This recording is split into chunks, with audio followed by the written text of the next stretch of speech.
बोले कहता है मैं कृष्ण का सखा हूं और मेरा नाम सुदामा है। जैसे ही सुना सुदामा है, भगवान ने धक्का दिया, रानियां हट गईं, कूदे अपने सिंहासन से उस राज कक्ष में, और राज प्रासाद के गलियारे में भगवान दौड़ रहे हैं। मुकुट तिरछा, उत्तरी गिर गया, आभूषण जमीन पे पड़े, भगवान बेतहाशा दौड़ रहे हैं। राज पुरुष को ऐसा दौड़ते देखकर राजमहल चौंक गया। मुख्य द्वार पे पहुंचे और धक्का दिया द्वार को, तो सामने सुदामा खड़ा, इधर भगवान खड़े। भगवान ने देखा सुदामा, और भगवान ने सुदामा को जोर से अपनी बाहों में भींचा। सुदामा के साथ वही हुआ जो उस दिन हनुमान के साथ, अर्जुन के साथ हुआ, बेहोश हो गया। सच बात है भैया, जिसको भगवान की बाहें मिल जाएं और फिर भी होश रह जाए। भगवान ने गाल थपथपाए, सुदामा आंख खोल, मैं कृष्ण। सुदामा कुछ नहीं बोलते। देवियों और सज्जनों, सुदामा भगवान के साथ सांदीपनी आश्रम में पढ़े, ब्राह्मण थे। इतने दरिद्र रह गए कि निर्धनता चारों तरफ से टूट पड़ी। उनकी पत्नी सुशीला ने एक दिन उनसे कहा कि मैं रात को आटा घोल के पिलाती हूं बच्चों को, डरती हूं कि भूख से सोए बच्चे कोई एक हाथ सुबह ना उठे तो क्या करूं।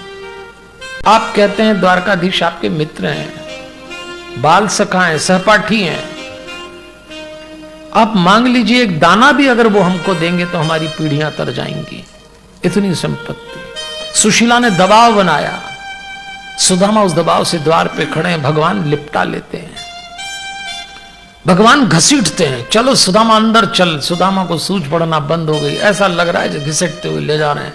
कक्ष में लाकर राज सिंहासन पे बैठाया, जैसी बैठाया तो रानियां चौंक गई, ये किसको पकड़ लाए।